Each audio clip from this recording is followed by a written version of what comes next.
Oh, okay, so my opponent's playing the Queen's Gambit, but we're not going to accept and just bring our knight out and defend the pawn. So he gets his knight out to attack the pawn, but let's just defend.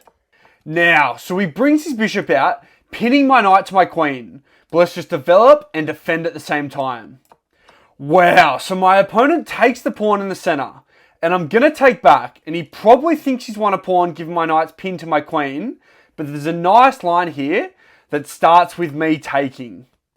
Perfect, so he takes, and we can win a piece here by taking the knight and sacrificing our queen, because we'll then bring our bishop out, checking his king, and my opponent's only way to defend is to block with the queen, which we'll take, so let's take the knight. Lovely, so he takes the queen. Now we'll bring the bishop out with check, forcing him to block with the queen. Yep, so he blocks, now we'll pick up the queen with check. Nice, so he takes. Now we'll take back, and we're up a piece.